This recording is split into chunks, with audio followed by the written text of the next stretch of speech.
بسم اللہ الرحمن الرحیم۔ السلام علیکم۔ ابو جہل کی گردن کا توپ۔ ایک مرتبہ ابو جہل اور اس کے قبیلے کے 2 آدمیوں نے حلف اٹھایا کہ اگر ہم لوگوں نے محمد صلی اللہ تعالی علیہ وسلم کو دیکھ لیا تو ہم پتھر سے ان کا سر کچل دیں گے معاذ اللہ۔ جب حضور علیہ الصلوۃ والسلام نماز کے لیے حرم کعبہ میں تشریف لے گئے اور ابو جہل نے آپ صلی اللہ تعالی علیہ وسلم کو دیکھا تو وہ ایک بہت بڑا پتھر اپنے دونوں ہاتھوں سے اٹھا کر چلا اور آپ صلی اللہ تعالی علیہ وسلم پر اس پتھر کو پھینکنے کے لیے اپنے سر کے اوپر دونوں ہاتھوں سے اٹھایا تو اس کے دونوں ہاتھ اس کی گردن میں آ گئے اور پتھر اس کے ہاتھوں میں چپک کر رہ گیا اور دونوں ہاتھ توک بن کر ٹھوڑی کے پاس بندھ گئے اور وہ اس طرح ناکام ہو کر لوٹ آیا۔ اس کے دوسرے دن ولید بن مغیرہ نے جھنجھلا کر کہا کہ تم پتھر مجھے دے دو، میں اس کو ان کے سر پر دے ماروں گا۔ چنانچہ اس بد نصیب نے جبکہ آپ صلی اللہ تعالی علیہ وسلم نماز میں تھے، آپ صلی اللہ تعالی علیہ وسلم پر پتھر چلانے کا ارادہ کیا تو ایک دم اندھا ہو گیا۔ حضور صلی اللہ تعالی علیہ وسلم کی قرات کی آواز تو سنتا رہا مگر آپ صلی اللہ تعالی علیہ وسلم کی صورت نہیں دیکھ سکتا تھا۔ مجبوراً پلٹ گیا تو اپنے ساتھیوں کو بھی نہ دیکھ سکا۔ جب آواز دی تو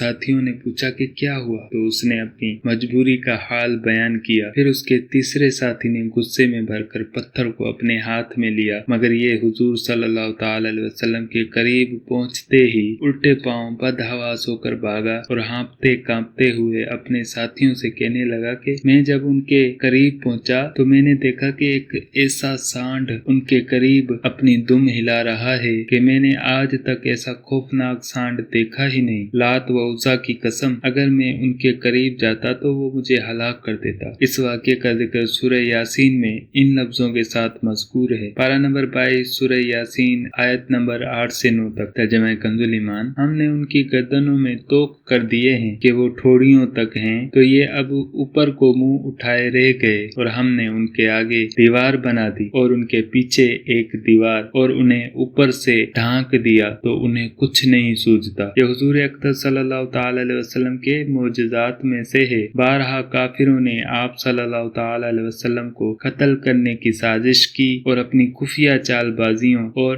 دسیسہ کاریوں میں کوئی دقیقہ باقی نہیں چھوڑا مگر رحمت عالم صلی اللہ تعالی علیہ وسلم پر کبھی بھی کوئی آنچ نہ آ سکی اور خداوند قدوس کا وعدہ پورا ہوا۔ واللہ یعصمک من الناس۔ پارہ نمبر 6 سورہ المائدہ آیت نمبر 67۔ یعنی اے محبوب اللہ تعالی لوگوں کی چالوں سے آپ کو اپنی حفاظت میں رکھے گا۔ واللہ تعالی عالم۔ السلام علیکم۔